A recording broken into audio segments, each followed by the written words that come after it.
E agora, como acontece todas as terças-feiras, está começando o nosso programa Faculdades em Foco. Muito prazer. Você aí, ó, que está chegando agora, não assistiu às outras edições do Faculdades em Foco, você pode rever o nosso conteúdo ou assistir o nosso conteúdo nas nossas redes sociais. A gente vai abordar um tema muito delicado, que ainda é tabu, mas que precisa muito ser evidenciado. É importantíssimo falar sobre a doação de órgãos. Faculdades em Foco traz nessa edição para você conteúdo relativo ao 27 de setembro, que é o Dia Nacional da Doação de Órgãos. Para você ter uma ideia, o Brasil tem o maior programa público de transplante de órgãos, tecidos e células do mundo. E o Sistema Único de Saúde, o SUS, é responsável pelo financiamento de cerca de 95% dos transplantes de todo o país. Em números absolutos, somos o segundo maior transplantador do mundo, atrás apenas dos Estados Unidos. Aqui, pacientes recebem assistência integral e gratuita, inclusive exames preparatórios, cirurgia, acompanhamento e medicamentos pró-transplante pela rede pública. Eu quero falar para você de uma das atividades que as Faculdades Integradas Machado de Assis, através do curso superior de enfermagem, desenvolve também para incluir este assunto, esse conhecimento na formação dos futuros enfermeiros. Aconteceu neste domingo no Tapeporã, esse espaço Parque Linear de Santa Rosa, uma manifestação muito pertinente a esse tema. A gente traz para você falas da médica que é responsável pela comissão que trata de todo o preparativo para o transplante, essa comissão do Hospital Vida e Saúde. A gente também vai ouvir não só a médica, mas também a enfermeira que é coordenadora desta comissão. E também, claro, vamos ouvir os nossos estudantes, nossos acadêmicos de enfermagem, falando sobre a importância de terem essa orientação, esse conhecimento na formação superior. Eu começo primeiro trazendo para você aqui, compartilhando contigo a fala do coordenador do curso superior de enfermagem, o professor Paulo Mix, que é quem detalha qual foi o objetivo desta mobilização que marcou a tarde deste domingo, portanto, dia 22 de setembro, aqui em Santa Rosa. Paulo Mix, é contigo a fala. Olá pessoal, essa é uma das atividades relacionadas ao projeto de extensão do 8º semestre, em que a turma como um todo realizou diversas atividades e uma delas é essa caminhada referente à sensibilização para a doação de órgãos e tecidos para transplantes, em que o principal recado é a gente dizer para as pessoas que conversem sobre isso em casa e comuniquem sua família se você é um doador de órgãos. Isso vai facilitar uma decisão difícil que a gente pode ter que enfrentar durante a nossa vida. Muito bem, esse então foi o resumo do professor Paulo Mix durante a caminhada, durante não só a caminhada, mas toda essa abordagem que os acadêmicos fizeram aos visitantes ali do Tapeporã na tarde desse domingo, falando sobre, distribuindo folders, material informativo e também convidando o pessoal a visitar o estande da enfermagem da FEMA que esteve montado durante toda a tarde no Parque Linear Tapeporã, em Santa Rosa. Eu quero trazer para você aqui uma fala da médica responsável pela comissão do Hospital Vida e Saúde que trata do preparativo para o transplante, a captação de órgãos. E a Tanise, que é a enfermeira coordenadora do CIDOT. Ambas vão explicar como é que funciona essa comissão e como que assim, os principais pontos desse processo complexo, mas que é importante a gente ter conhecimento, que é a captação de órgãos. Eu me chamo Karen Gross, eu sou médica, faço parte da equipe CIDOT, que é uma equipe interna de dentro do hospital, justamente para organizar e dar assistência para todo o processo de morte cerebral e de doação de órgãos. Olá, meu nome é Tanise, eu sou enfermeira e sou coordenadora da CIDOT, que é a Comissão Intra-Hospitalar de Doação de Órgãos e Tecidos para Transplante. O assunto de doação de órgãos é um assunto que nos mobiliza muito, até pega o emocional mesmo, porque é um ato muito nobre, que a família, diante de tanta dor, de tanto sofrimento, eles conseguem ter essa decisão ainda de ajudar outras pessoas e outras vidas. E a gente que acompanha isso de perto, nós nos sensibilizamos muito com esse momento que é um ato de pleno amor. A captação de órgãos, a morte cerebral, ela é uma situação com várias etapas que são bastante delicadas e complexas. A principal dúvida que as pessoas têm é a diferença entre morte cerebral e coma.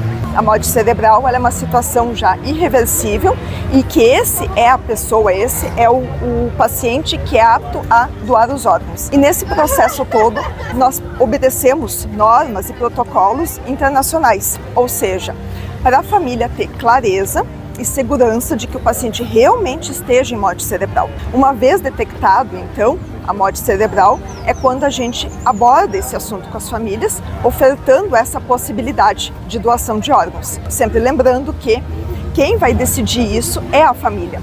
A pessoa pode ter deixado isso documentado, mas é a família que vai decidir. A gente faz um apelo aos jovens para que tragam esse assunto para os pais. A gente percebe que muitas famílias eles escutam as pessoas mais jovens, os adolescentes. Então esse assunto realmente seria muito interessante se todas as pessoas levassem isso em consideração e tocassem esse assunto. Eu vou falar um pouquinho então de como funciona a CIDOT, né, que é essa comissão intra-hospitalar de doação de órgãos e tecidos para transplante. Aqui em Santa Rosa a gente faz todo o processo que antecede então a captação. Todos os testes clínicos, testes de imagem, ele é feito por esta equipe, né, que é a CIDOT, e a partir daí, confirmado o positivo então da morte cefálica e a família consentindo a doação, vem a equipe então de Porto Alegre para fazer essa captação de órgãos. Mas todo o trabalho que antecede a captação é feito aqui no hospital por esta equipe que é multidisciplinar, tem médico, enfermeiro, psicólogo, assistente social, toda uma equipe multi que então dá o apoio e faz todo esse processo antes então da captação. E aquela abordagem, elas ajudaram a fazer toda a abordagem aos visitantes daquele espaço, distribuindo folder, material informativo sobre a doação de órgãos, falando sobre a importância de a família conversar a respeito desse tema e falando tudo isso de uma forma muito leve, viu? Como o tema merece ser tratado, sim, porque se fala de morte, sim, de doadores que ao terem a morte cefálica são então avaliados e colocados ou não na condição de serem doador de órgãos, e a família é que é a responsável, então é quem diz o sim ou não para que outras vidas possam ser salvas a partir da implantação desses órgãos. Olá pessoal, meu nome é Laís, sou acadêmica de enfermagem do 8º semestre e na tarde de hoje a gente está aqui conversando com a população a respeito do tema doação de órgãos, né? É um tema que é bastante abordado na graduação, pois nós, futuros enfermeiros, vamos precisar bastante disso no nosso dia a dia, né? Ter essa conversa mais humana com os familiares, fazer eles compreender sobre esse tema que na hora da dor muitas vezes é incompreendido, né? E a nossa vontade hoje aqui é deixar claro para a população que a gente não quer convencer ninguém a ser ou não um doador, mas sim deixar claro para o seu familiar em vida qual o seu desejo, de ser um doador de órgãos ou não. É muito importante essa conversa ainda em vida, né, Gabi? Porque acaba trazendo a família para o desejo que ele tem. Muitas vezes naquela hora de dor a gente não se recorda, né? Não se lembra. Não existe documento, não existe registro legal que possa sobressair a vontade do familiar. Então é importante deixar claro para o seu familiar, sim, eu quero ser um doador.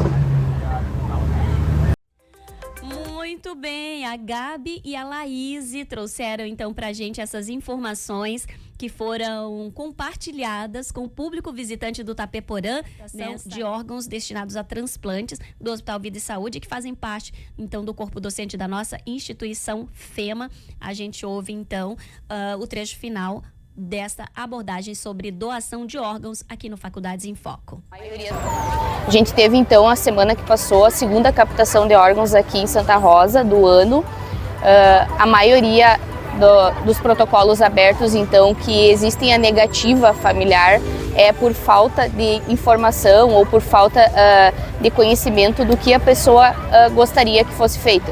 Então as famílias não consentem a captação porque não sabem o que a pessoa queria em vida, né? Então eles não têm essa informação e aí acabam optando por não doar. Por isso que é importante comunicar sempre os familiares qual é a sua decisão, porque como a doutora falou, às vezes a gente não quer falar sobre o assunto porque acha que não vai acontecer né, na nossa família, enfim, e aí às vezes a gente se depara com essa situação e não sabe o que a pessoa gostaria que fosse feito, né? Então é sempre por falta de informação da pessoa em vida que a família acaba negando. E tem aquele bordão que 1 salva 8, né? Então a gente pode salvar em torno de 8 pessoas, né, que pode ser utilizado. Agora, essa última captação que a gente teve foi rins e córneas, então pelo menos 4 pessoas vão ser beneficiadas com esses órgãos que foram captados aqui a semana passada.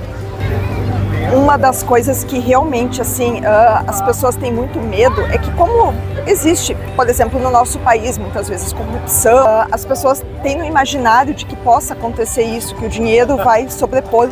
Então tem uma lista estadual de espera de órgãos.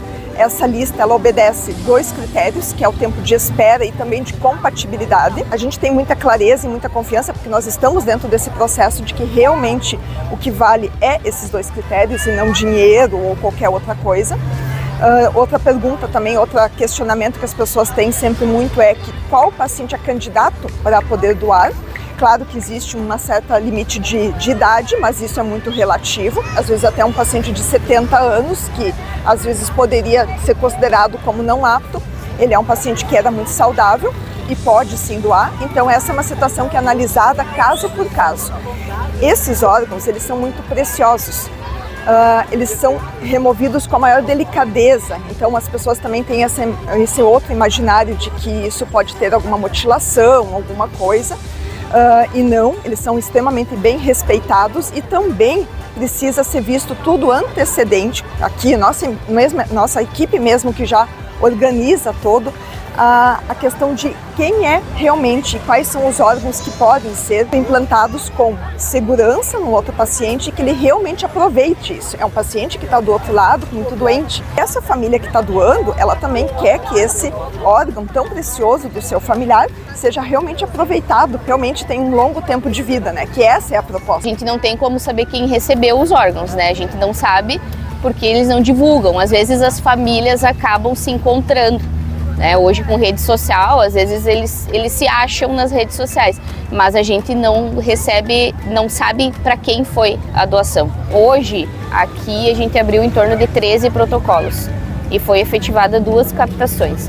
Claro que dentro desses 13 protocolos tem contraindicações. Às vezes a família até autoriza a doação e aí por um motivo ou outro não consegue ser captado, ou pela logística, às vezes não consegue pousar o avião aqui, o tempo está ruim, ou por alguma outra patologia que o paciente tinha prévia. O ano passado também a gente teve mais de 20 protocolos abertos e teve 5 captações efetivas aqui em Santa Rosa. A gente fica muito grato, né, e muito feliz quando acontece um desfecho nessa questão da doação, porque a gente sabe que essa pessoa vai conseguir, né, ajudar, né, no mínimo, vai ajudar uma pessoa ou vai salvar 8, como fala, 1 salva 8. Explicando todo esse processo de uma forma, logicamente, de uma forma bem simplificada, para que qualquer pessoa possa compreender.